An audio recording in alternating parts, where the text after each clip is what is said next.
नमस्कार दोस्तों, आज का विषय हमारा ज्योग्राफी और उसके तहत हम भारत का भूगोल पढ़ेंगे और पहली क्लास है भारत के भूगोल की।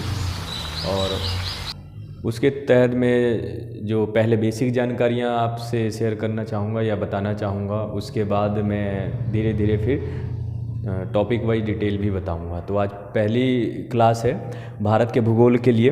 तो मैप में देखें, बाकी आप लोग ज्योग्राफी जैसे इससे पढ़ें तो प्रत्येक टॉपिक के लिए एक रफ मैप बना लें अपने कॉपी पर, और उसमें ही आप क्या करेंगे, फिर अपने नोट्स बनाते रहेंगे और उसको फिलअप करते रहेंगे।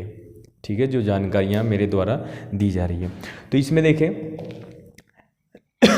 सबसे पहले अगर मैं भारत के भूगोल की बात बताऊं आपको, तो अगर मैं इसकी बाउंड्री के बारे में बताऊं कि जो इसका भौगोलिक स्वरूप है, इसका आकार है, तो आकार के लिए क्या है, चतुष्कोणीय आकार है इसका। ठीक है, भारत का भौगोलिक आकार कैसा है, चतुष्कोणीय।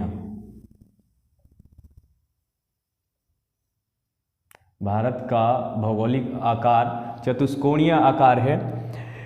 फिर से आपको नहीं पता है, चाहे पता है फिर भी देखें इस टॉपिक को कि हमारे पास, अगर मैं इसका अक्षांशीय और देशांतरीय विस्तार बताऊं, क्योंकि ग्लोब को या पूरे विश्व को, वर्ल्ड का मैप देखें आप तो इसमें 360 देशांतर रेखाएं हैं और 180 अक्षांश रेखाएं हैं।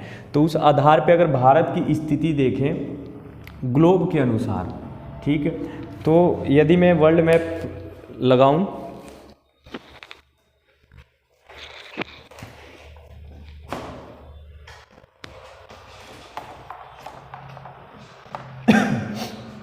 तो भारत हमारा यहाँ पर है। ठीक, अगर पूरे विश्व की हिसाब से भारत को अगर 0 डिग्री अक्षांश रेखा जो बीचों बीच 0 देशांतर जो है ये बीचों बीच काट रही है पृथ्वी को 2 भागों में, ठीक, और 0 डिग्री अक्षांश रेखा जो है ये भी प्लस बना रही है यहाँ पर अंटार्कटिका वाले उसमें क्या बोलते हैं, महासागर में। तो इस हिसाब से देखें, अगर मैं इसको आपको बताना चाहूँ कि भारत का भौगोलिक विस्तार, यदि मैं इसको ऐसे दिखाऊं आपको यहाँ से, तो ये उत्तर दिशा वाला है नॉर्थ साइड, और ये दक्षिण वाला साउथ का, ये वेस्ट वाला पॉइंट पश्चिम दिशा, और ये ईस्ट वाला पॉइंट पूर्व दिशा। तो भारत का भौगोलिक स्थिति देखें तो हमारा कौन से जोन में पड़ेगा, ये उत्तर है, ये पूरब है, तो ये उत्तर पूर्वी में इसकी अवस्थिति है विश्व के हिसाब से। ठीक है, अगर मैं यहीं पर थोड़ी और डिटेल बताऊं कि हमारे पास ये 23.5 डिग्री रेखा है, ये 23.5, तो ये हमारे भारत से यहाँ से बीचों बीच गुजर कर जा रही है 8 राज्यों से। तो ये जब आएगा टॉपिक तब आप देखेंगे, और विश्व का जब भूगोल पढ़ेंगे आप तब आप सही से सारी चीज़ें क्लियर हो पाएगी आपकी। और ये है 23.5 डिग्री मकर रेखा जो ऑस्ट्रेलिया को बीचों बीच जाती है यहाँ से। ठीक है, तो इस हिसाब से भी उष्णकटिबंधीय इसे बोला जाता है जोन को। तो ये कौन से दिशा में आ गया, उत्तर और पूरब दिशा में। ठीक, बाकी इनके बारे में और देखें आप,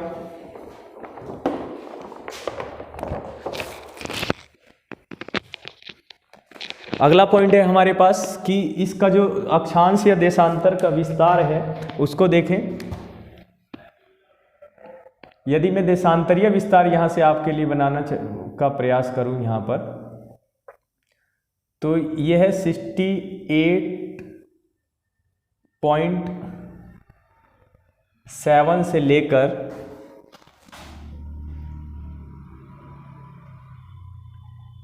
97.25।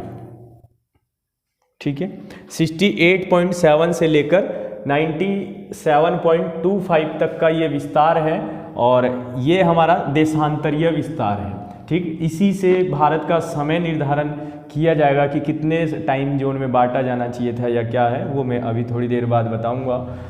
अगर मैं अक्षांशीय विस्तार बताऊं क्योंकि किसी भी ज़मीन का जो लंबाई चौड़ाई होता है या अपना एरिया, तो उसके लिए अगर मैं यहाँ से बताऊँ आपके लिए, तो हमारा जो मेन मुख्य भूमि है, तो यहाँ पर 8.4 डिग्री ईस्ट याद रखने हैं आपको, वो ईस्ट इसके लिए याद रखने हैं आपको कि हम पूर्वी गोलार्ध में हमारा देश अवस्थित है।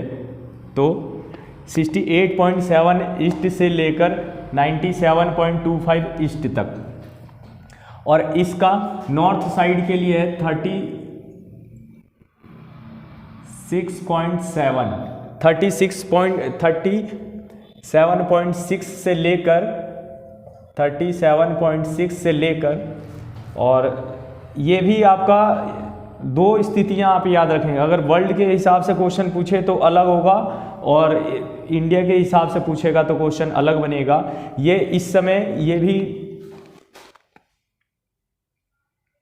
नॉर्थ साइड पड़ेगा, उत्तर दिशा में, और ये वाला पॉइंट भारत की स्थिति के अनुसार आप करेंगे तो ये फिर साउथ हो जाएगा। और लेकिन विश्व के हिसाब से आप अगर देखेंगे तो ये आपका साउथ नहीं होगा, ये इंडिया के हिसाब से भले साउथ है, उसके हिसाब से आपका नॉर्थ ही होगा। और भारत के हिसाब से नॉर्थ है और साउथ में है ये, ठीक है। यहाँ पर हमारे पास अंडमान निकोबार के जो टॉपिक हैं तो इसके लिए अलग क्वेश्चन होगा। ये हमारा मेन पॉइंट है 8.4 डिग्री, ये मेन पॉइंट है, और यहाँ पर है हमारा 6.4 डिग्री, जो लास्ट पॉइंट है हमारा, ये 6.4 डिग्री पर अवस्थित है। तो इन सब के नाम भी आपने देखे, ये विस्तार देख लिया आपने कि 37 नॉर्थ साइड और साउथ में 8.4 डिग्री या फिर 6.4 डिग्री, दोनों में से क्वेश्चन जो भी आता है, अगर इसका अंतिम दक्षिणतम बिंदु बोला जाएगा तो 6.4 डिग्री, और मुख्य भूमि करके क्वेश्चन पूछे क्योंकि इसका नाम है कन्याकुमारी। यहाँ पर मेन हमारा जो पॉइंट ये है कन्याकुमारी का ठीक है, आप लिख सकते हैं अपने वहाँ पर कन्याकुमारी, ये सबसे अंतिम छोर है हमारा मुख्य भूमि का। जहाँ पर एक क्वेश्चन अलग से भी आता है इसका कि कौन सा तट ऐसा है जहाँ पर 3 समुद्र की रेखा, जैसे यहाँ पर क्या है 3 अर्धचंद्राकार कपाट मिलते हैं, तो ये अरब सागर है, यहाँ पर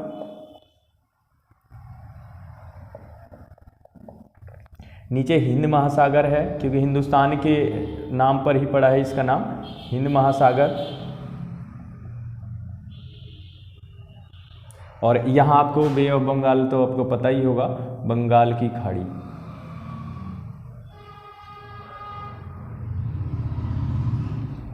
ठीक है, अब अगला टॉपिक है हमारे पास कि ये तो आपका विस्तार हो गया। अब इसकी किलोमीटर के हिसाब से जो एरिया है इसका, यहाँ से लेकर इस वाले पॉइंट को मिलाएं, यहाँ लास्ट पॉइंट तो वैसे अपना यहाँ पर पड़ेगा, थोड़ा ये तिरछा बन गया, एक सेकंड, यहाँ से आप इसको मिलाएंगे इस वाले पॉइंट को यहाँ, और यहाँ से आप मिलाएंगे इस वाले पॉइंट को।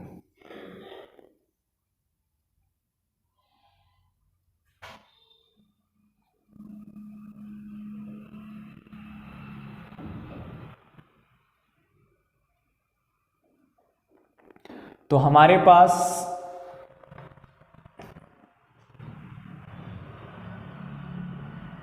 ये 2933 किलोमीटर है, और इसका लेंथ पड़ेगा हमारे पास 3214 किलोमीटर। ठीक है, और टोटल एरिया पूछा जाए भारत का तो 32,87,263 वर्ग किलोमीटर स्क्वायर में, या फिर लिख लें वर्ग किलोमीटर किलोमीटर। अब विश्व के हिसाब से अगर हम देखें तो हमारे पास 7वां बड़ा देश है, तो आप 7 के नाम याद रखेंगे। सबसे पहले रूस,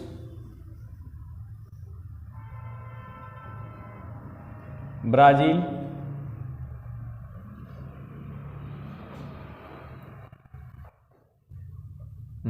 एक सेकेंड,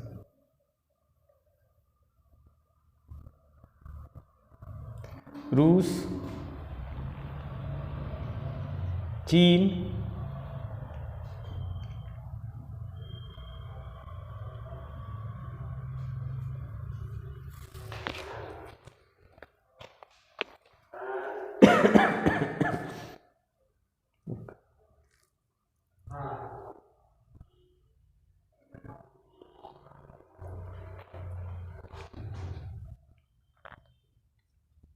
रूस,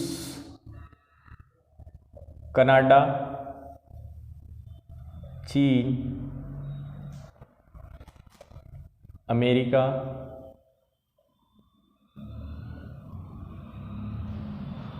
ब्राज़ील,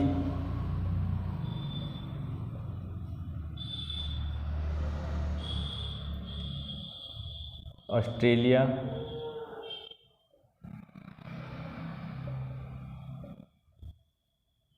भारत, अर्जेंटीना।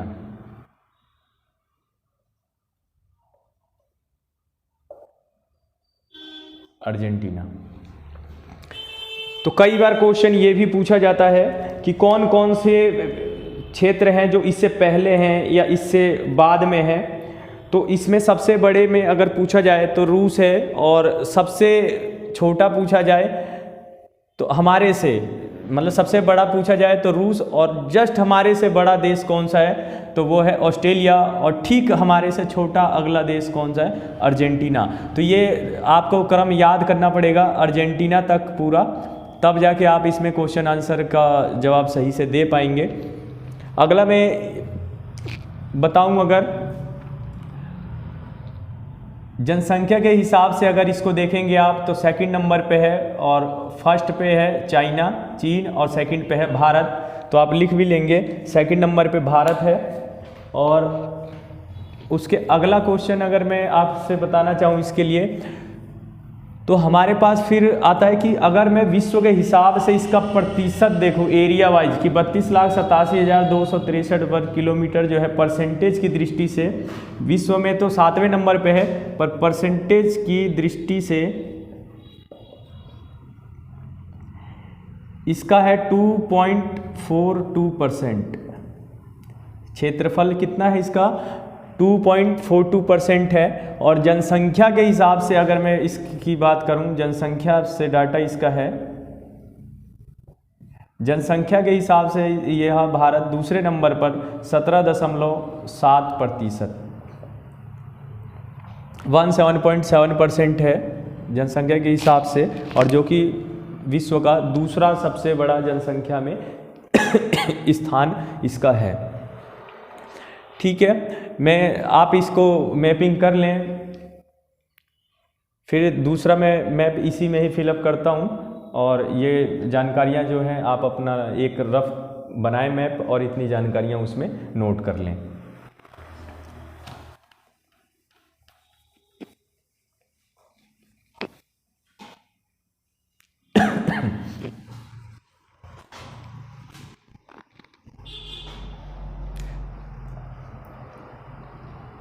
अब इनके नाम की अगर डिटेल में बताऊं कि जो ये पॉइंट आपने पढ़े कि इनके चारों पॉइंट किस किस नाम से जाने जाते हैं, तो जो ये जम्मू कश्मीर वाला पॉइंट है इसका नाम अलग है,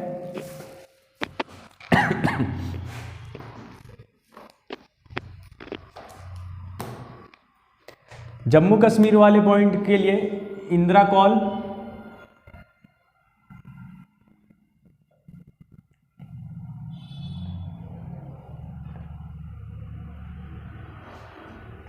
इंदिरा कॉल,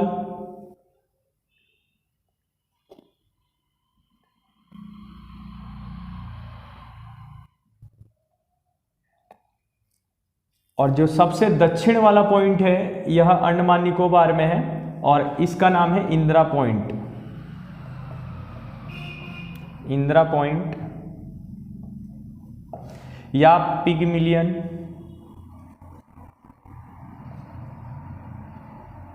या आप इसे बोल सकते हैं पारसन, या फिर आप इसे बोल सकते हैं लाचेन। ये चारों नाम में से कोई सा भी नाम आपसे पूछा जा सकता है। इधर पश्चिम वाले के लिए बोला जाता है, जो ये वाला पॉइंट है गुजरात एरिया में पड़ेगा, और इसका नाम है सरक्रीक। वैसे तो ये पट्टी है सरक्रीक, या सेकंड नाम है इसका गौर मोती।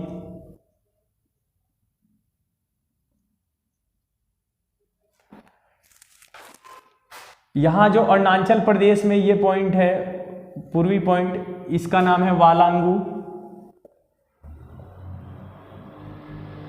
या सेकंड नाम आप इसको बोल सकते हैं कीबुथू।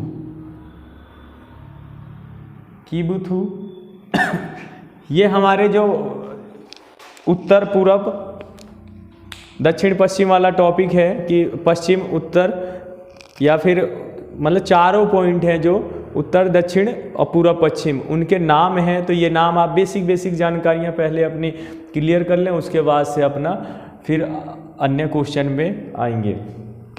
तो ये चारों आप नाम याद रख सकते हैं।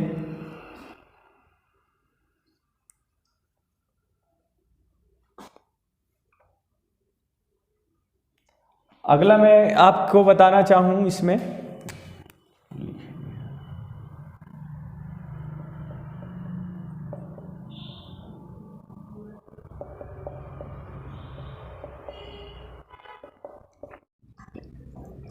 अगला देखें, अगला टॉपिक हमारे पास आता है भारत के बीचों बीच से 23.5 डिग्री रेखा गुजरती है।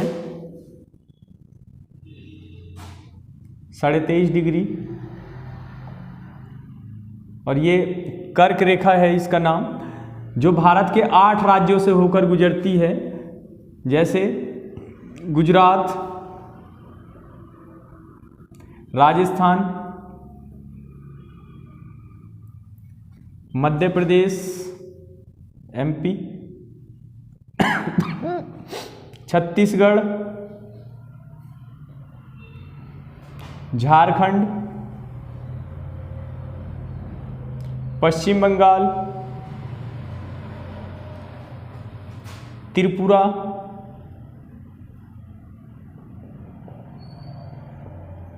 और लास्ट मिजोरम। 1 2 3 4 5 6 7 8, तो 8 राज्यों से होकर गुजरती है। अगली जानकारी में ये देना चाहूँगा आपको कि हमारे पास उत्तर प्रदेश एक ऐसा स्टेट है जिसकी सबसे ज़्यादा राज्यों से सीमा लगती है। 8 राज्यों से इसकी सीमा लगती है उत्तर प्रदेश की। अगली जानकारी मैं आपको देना चाहूँ भारत के विषय में कि जनसंख्या में सबसे बड़ा प्रदेश उत्तर प्रदेश है, और जनसंख्या में सबसे छोटा प्रदेश सिक्किम है। यहाँ पर सिक्किम। अगली मैं जानकारी देना चाहूँगा क्षेत्रफल से के हिसाब से हमारे देश में जो राज्यों में सबसे फर्स्ट नंबर पे है वो राजस्थान है। बाकी आप इसको क्रम से लगाने वाला क्वेश्चन भी देख सकते हैं। राजस्थान,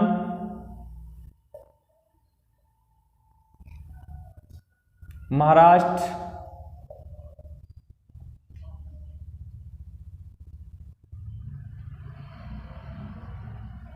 सेकंड पे मध्य प्रदेश आएगा, एमपी, थर्ड पे महाराष्ट्र,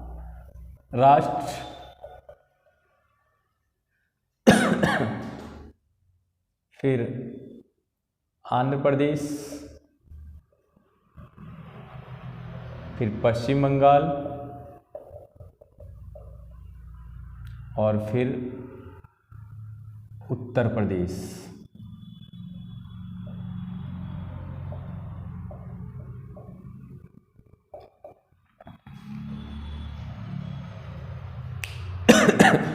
अगली जानकारी मैं आपको देना चाहूँ, ये आपने लिख लिया होगा या मैं भर लिया होगा स्टेट के अनुसार।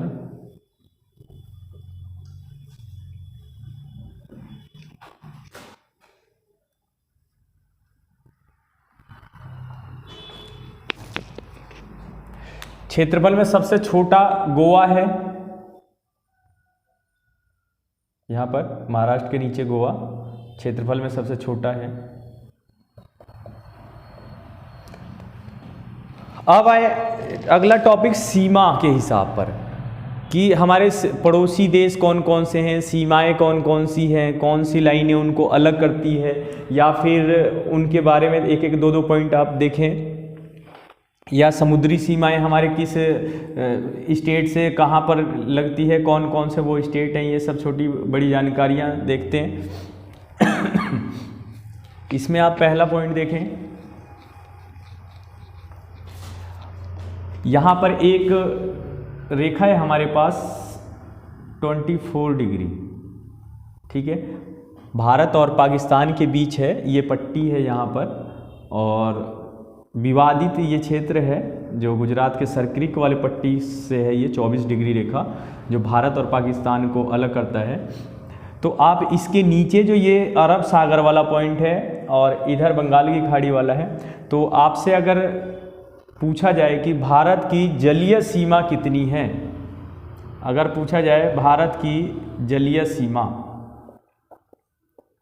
तो आपका आंसर आएगा कुल, अगर पूछे कुल तो 7516.6 किलोमीटर।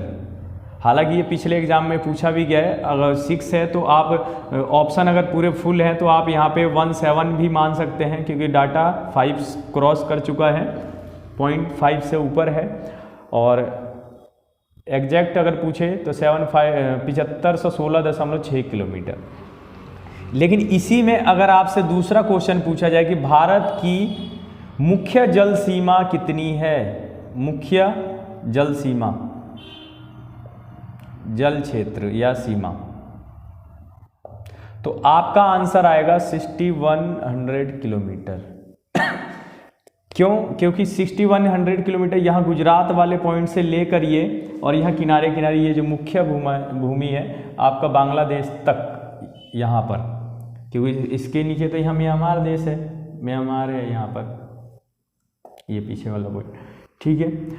तो ये है हमारा 6100 किलोमीटर। अगर मैं यहाँ पे अरब सागर में जो आइलैंड है हमारे पास लक्षद्वीप वाला टॉपिक, उसको अगर मैं काउंट करूँ और यहाँ पर अंडमान निकोबार वाले एरिया को काउंट करूँ, तब मेरा आएगा 7516.6 किलोमीटर, 7516.6 किलोमीटर।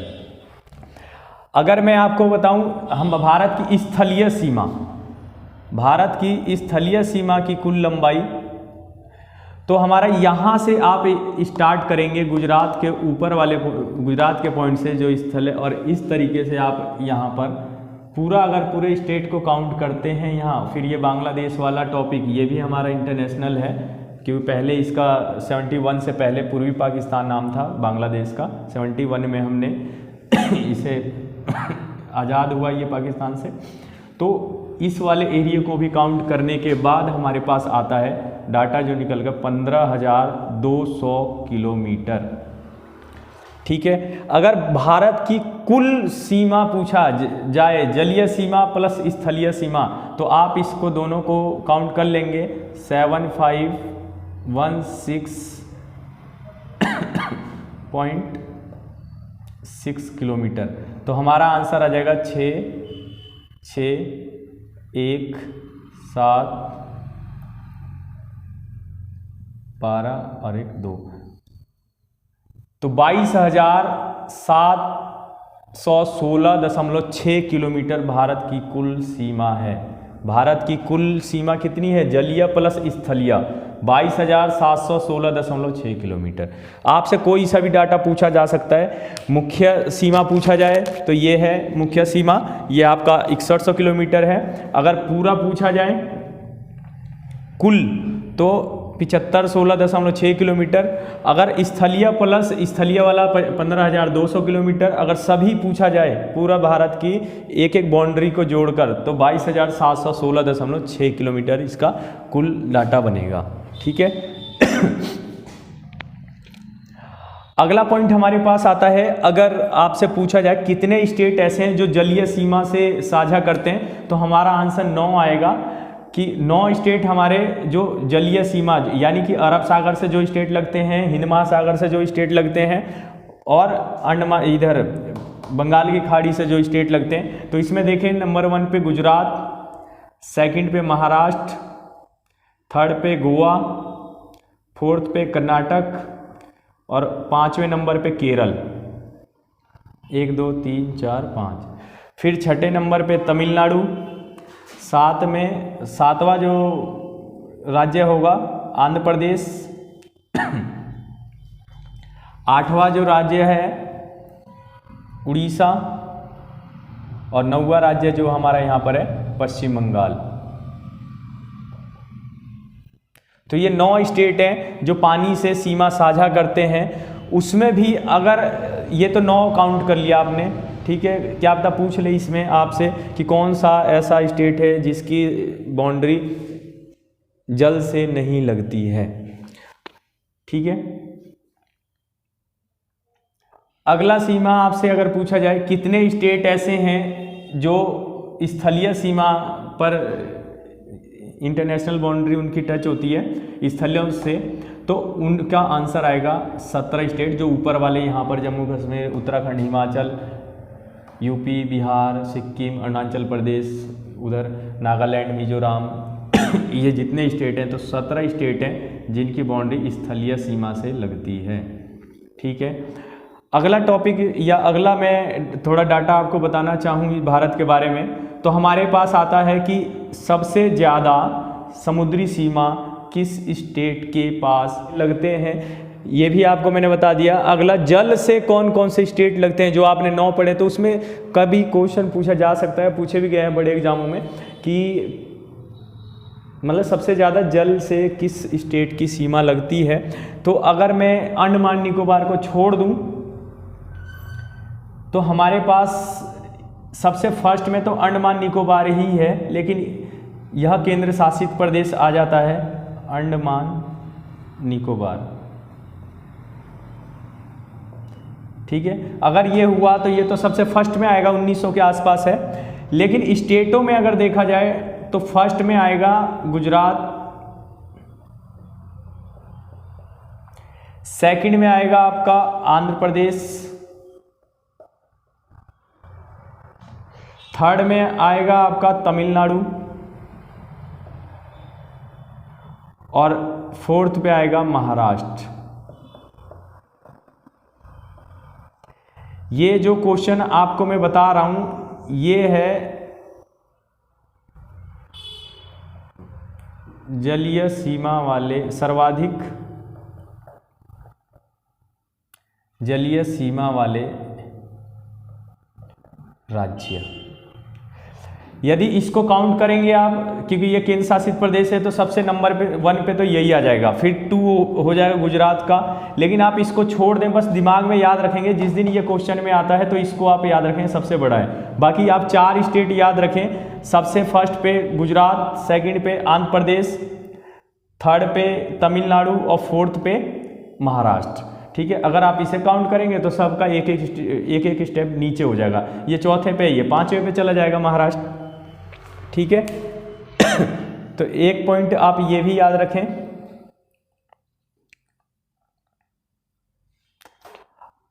अगला टॉपिक मैं आपको बताना चाहूंगा, ये स्थलीय वाला पॉइंट हो गया।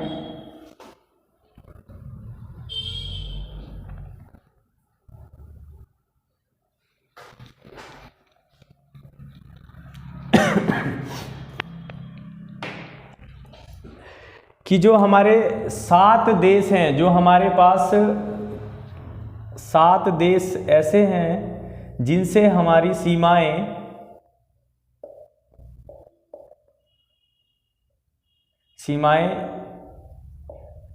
लगती हैं या टच होती हैं। तो आप इधर से देख सकते हैं,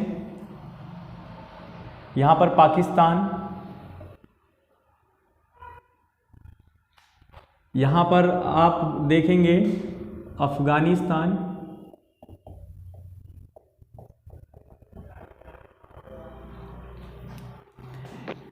यहाँ आपको पता है चीन,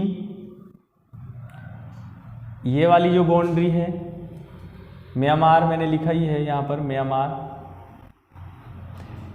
ये जो रेखा है इसका नाम भी मैं आपको बताऊंगा, बांग्लादेश। यहाँ पर नेपाल, ये वाला पॉइंट भूटान,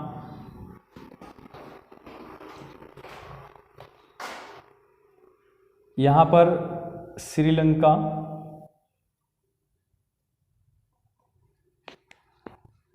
और यहाँ पर मालदीव, और इस तरफ इंडोनेशिया, और ठीक उसी से आगे आप सेकंड नंबर पे पढ़ लेंगे क्या, थाईलैंड।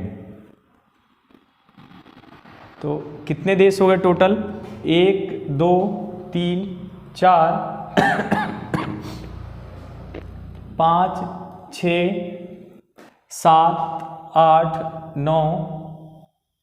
तो ये 9 राज्य हैं जिनसे हमारी बाउंड्री लगती है। लेकिन पानी वाले अगर सीमा साझा का मैं बात करूं कि पानी से कितने देश हमारे लगते हैं पानी वाले सीमाओं से, तो वो 7 हैं। जैसे यहाँ से टच हो रहा है नंबर 1 पर पाकिस्तान, दूसरे पे मालदीव 2, तीसरे पर इंडोनेशिया 3, चौथा थाईलैंड 4, म्यांमार यहाँ से लगता है 5, यहाँ से बांग्लादेश 6, और ये हमारे पास श्रीलंका 7। तो 7 ऐसे देश हैं जिनके साथ हम पानी वाले सीमाओं से साझा करते हैं, जलीय सीमाएं लगती है हमारी। और बाकी जो आपको ये दिख रहे हैं ऊपर, ये स्थलीय सीमा वाले देश हैं। कई क्वेश्चन ऐसे भी आ जाते हैं कि ऐसे कौन से देश हैं जिनसे हम जलीय सीमा और स्थलीय सीमा भी साझा करते हैं। जैसे पाकिस्तान को आप देखेंगे तो हम यहाँ पर स्थलीय सीमा से भी लगा हुआ है और यहाँ पर जलीय सीमा से भी लगा हुआ है। वैसे ही अगर हम देखें यहाँ पर तो बांग्लादेश है, म्यांमार है, जिससे हम स्थलीय सीमा भी हमारी बाउंड्री है और जलीय सीमा भी है। तो इस तरीके से भी आप क्वेश्चन आ जाते हैं। अगला मैं बात करता हूँ तो इसमें रेखा के लिए कि कौन सी रेखा या बाउंड्री होती है जो जिससे अलग होता है देश। तो यहाँ देखें पाकिस्तान, इस रेखा का नाम है रेड क्लिफ। जब भारत विभाजन हो रहा था 1947 में, उस समय इस रेखा का निर्धारण किया गया था। 17 अगस्त 1947 को रेड क्लिफ कमेटी के अध्यक्ष थे। अगला देखें अफगानिस्तान वाला, तो इस रेखा का नाम है डूरंड लाइन, और यह 1914 में विभाजन हुआ था इसका, या मान्यता मिली थी इसे। अगला हम देखें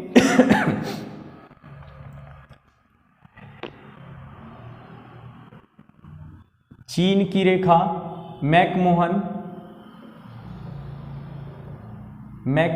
एक सेकंड सॉरी, यहाँ पर देखें ये डूरंड लाइन वाला डेट है 1893 और चाइना वाला मैकमोहन वाला है 1914 मैकमोहन रेखा। और 71 के बाद जो बांग्लादेश का ये टॉपिक आज़ाद हुआ था, क्योंकि ये पाकिस्तान वाला टॉपिक था, ठीक, तो इसकी रेखा को बोला जाता है 0 डिग्री समांतर रेखा।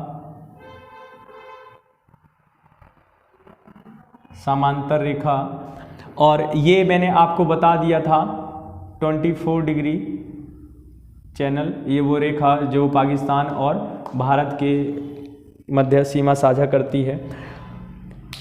अगर मैं यहाँ पर बताना चाहूँ कि अंडमान निकोबार और म्यांमार के बीच, तो यहाँ पर हमारे पास है एक टॉपिक कोको स्ट्रेट,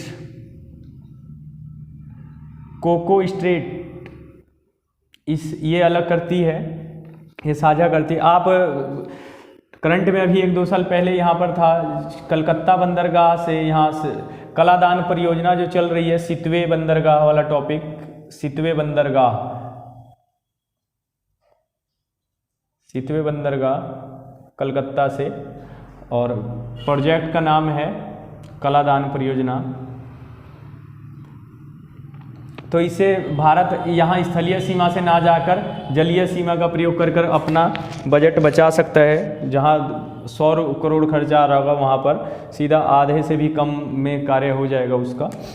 अगला देखें हम श्रीलंका की बात करें यहाँ पर, तो इसे बोला जाता है आदम ब्रिज, आदम ब्रिज या पुल। यहाँ पर एक दर्रा है श्रीलंका के बीच में, वह है एलिफेंटा दर्रा, एलिफेंटा दर्रा। और यहाँ पर एक आइलैंड है, इसका नाम है जाफना आइलैंड, जाफना आइलैंड। ठीक है, तो एलिफेंटा दर्रा श्रीलंका से बीच में डिवाइडर है ये श्रीलंका का, और जाफना आइलैंड को जोड़ने का बोलें या डिवाइडर ये एलिफेंटा। आदम पुल आपको पता है यहाँ तमिलनाडु है हमारे पास, और यहाँ श्रीलंका, इन दोनों को जोड़ता है कौन, आदम ब्रिज। अगला टॉपिक यहीं पर मैं आपको बताना चाहूँ तो आप मैप में सब सारी जानकारियाँ फिल करते रहें। यहाँ पर है पाक जल संधि, पाक जल संधि या जलडमरू मध्य बोला जाता है इसको। और ठीक आदम ब्रिज के नीचे वाला जो ये क्षेत्र पड़ेगा आपका जल वाला, इसको बोला जाता है मन्नार की खाड़ी, मन्नार की खाड़ी।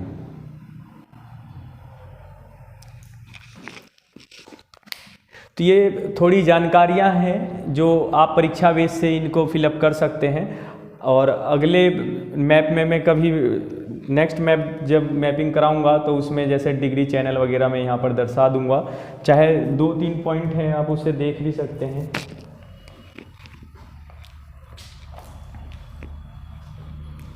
ठीक है दोस्तों, आप बताएं कैसी जानकारी लगी और कैसा आपको मतलब कि तैयारी के मोड पर जो व्यक्ति हैं उसे कैसा लग रहा है कि मैपिंग अगर इस तरीके से मैं सभी जानकारियां आपको फिजिकल पॉलिटिकल वगैरह जो इंडियन ज्योग्राफी के हिसाब से जितने तथ्य मैं आपको बताऊं, तो क्या यह उचित रहेगा नहीं रहेगा, आप अपने विचार साझा करें और मुझे बताएं इस विषय पर, फिर मैं और आपके लिए ऐसी ही वीडियो लेकर आऊँ। ठीक है, धन्यवाद।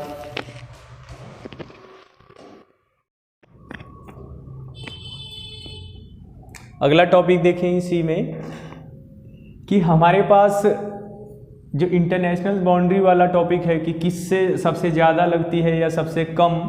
तो आपको मैंने बताया अभी थोड़ी देर पहले वाले मैप में कि बांग्लादेश, तो बांग्लादेश 4096.6 किलोमीटर की बाउंड्री के साथ इंडिया से फर्स्ट नंबर पे रैंक लेकर है कि हमारी इंटरनेशनल सीमा सबसे ज़्यादा बांग्लादेश से ही लगती है। और एक बात और मैं बता दूं कि हमारे पास भारत में एकमात्र ऐसा स्टेट है जो 3 तरफ से एक ही विदेशी राज्य से लगता है, तो वो है हमारे पास कौन सा, बांग्लादेश का एक टॉपिक आता है हमारे पास त्रिपुरा।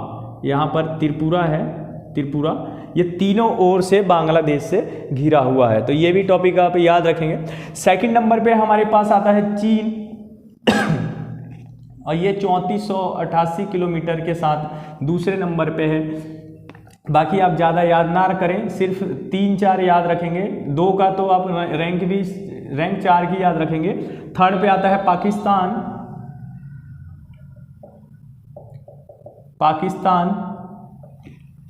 और फोर्थ पे आता है नेपाल, फोर्थ पर आता है नेपाल। ठीक, और सबसे लास्ट में अफगानिस्तान आता है 106 किलोमीटर, लगभग 106 किलोमीटर के बाउंड्री के साथ सबसे कम इस हमारे पास इंटरनेशनल बाउंड्री शेयर करता है अफगानिस्तान।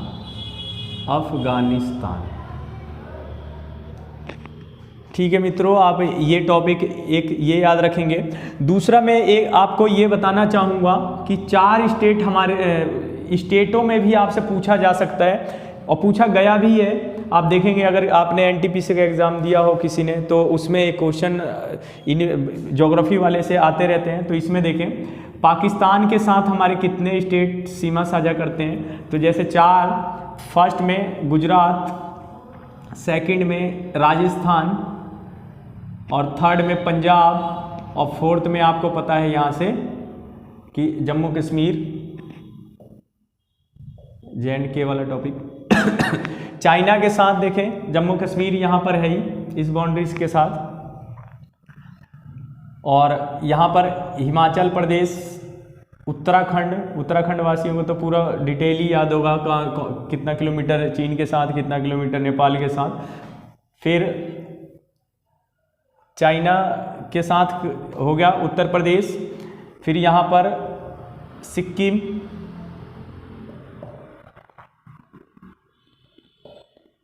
और यहाँ अरुणाचल प्रदेश। अगला ये म्यांमार है। आप जब म्यांमार,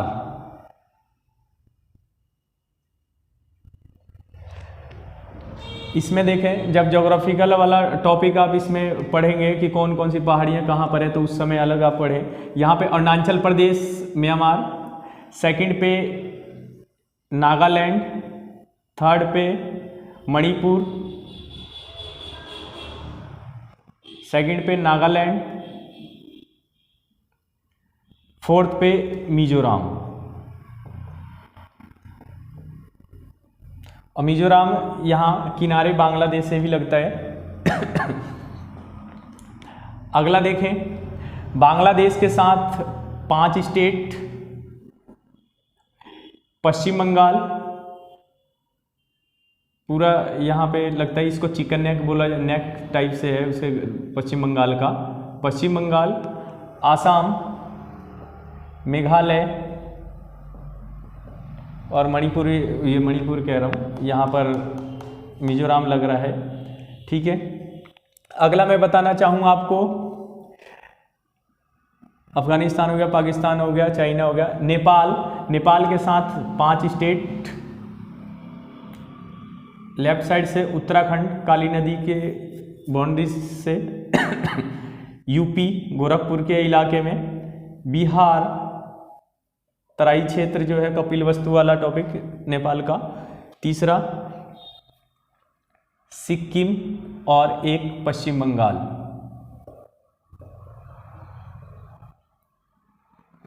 भूटान से आप देखें, आसाम, सिक्किम, अरुणाचल प्रदेश।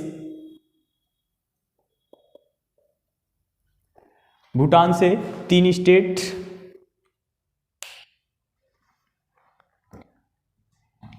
ठीक है मित्रों। तो ये भी डिटेल आप इसी वाले मैप में फिल कर लें।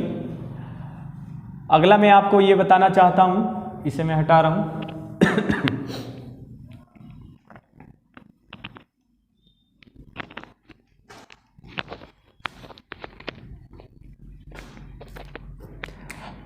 हमारे पास समय रेखा, कर्क रेखा आपने पढ़ लिया, समय रेखा, जो भारत का टाइम जोन है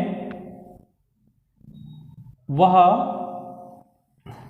82 डिग्री 1/2, 82.5 डिग्री, 82.5 डिग्री, 82.5 डिग्री। लेकिन ये भी आप याद रखें, ईस्ट 82.5 डिग्री ईस्ट वाला जो टाइम रेखा है, ये भारत का समय रेखा जो 5 राज्यों से होकर गुजरता है। और आप इसका भी नाम याद रखेंगे, उत्तर प्रदेश, मध्य प्रदेश,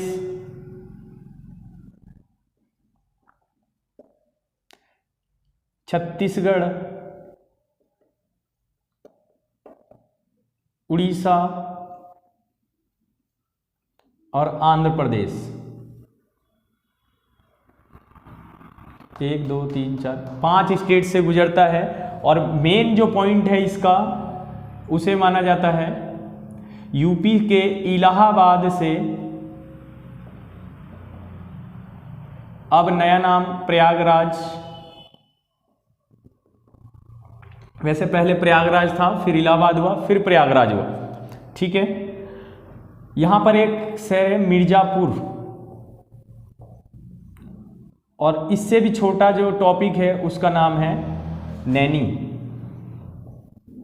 जहाँ पर सबसे पहले क्या हवाई वाला यात्रा का टॉपिक है, इसमें इलाहाबाद के नैनी से लिया गया है ये टाइम जोन।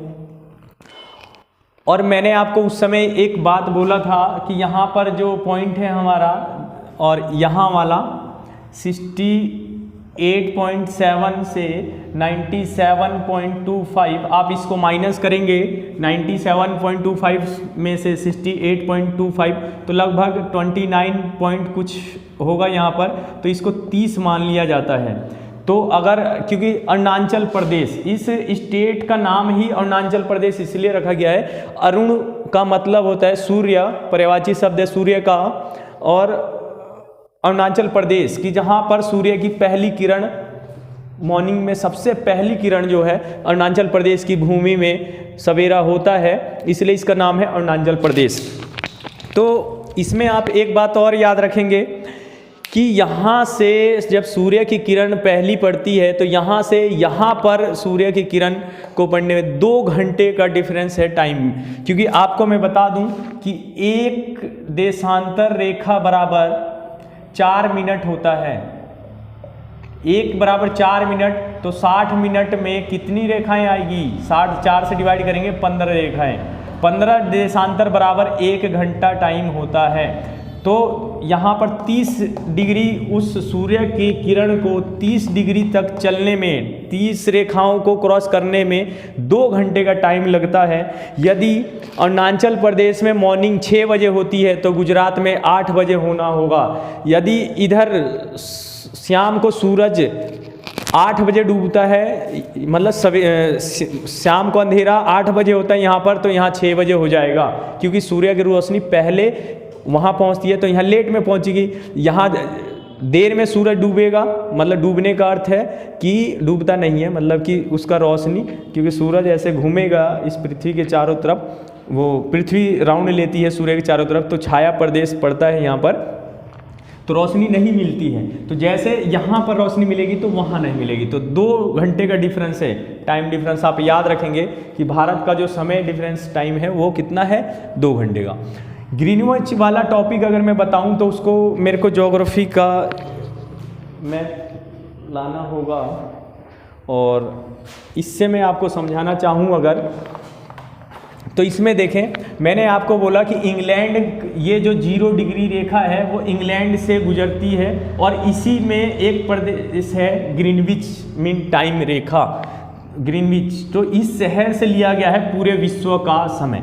0 डिग्री को बोला जाता है टाइम रेखा, और ठीक इसके पीछे जो डिग्री है 180, वो है डेट रेखा, मतलब कि दिनांक रेखा। अगर मैं आपको बताना चाहूँ तो जैसे कि ये सूरज है, ये पृथ्वी है, और ये 0 डिग्री है यहाँ पर, तो आप स्वयं देखें यहाँ सूरज की रोशनी है, और जब ये सामने पड़ेगी इसके 0 डिग्री के, तो इसके पीछे जो 180 होगा, क्योंकि ये गोला 360 का होता है, इसको आप 20 से काटेंगे तो 180 इधर 180 इधर, तो इसके ठीक पीछे अंधेरा होगा। तो ये याद रखें कि जब जिस रेखा के सामने मॉर्निंग हो रही है उसके ठीक पिछले देश में वही समय अंधेरा हो रहा होगा। अंधेरा का मीन्स अगर यहाँ 12 बजे दिन, तो उधर पीछे इसके 12 बजे नाइट वाला टॉपिक होगा, ठीक है।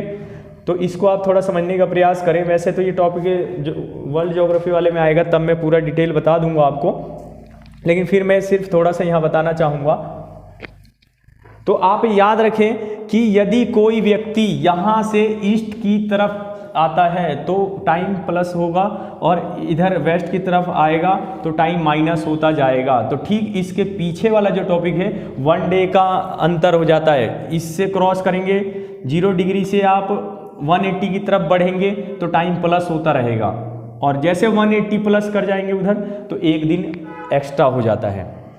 तो आप देखें यहाँ से चलते चलते हम यहाँ पर आएंगे भारत वाले टाइम जोन में, यहाँ तो यहाँ पर 82.5 है और ये 0 है। यहाँ से 82.5 तक जाते जाते आपको 5.5 घंटे का टाइम लगता है, और मैं उसको अलग से बता देता हूँ कि 5.5 घंटा किस तरीके से होता है।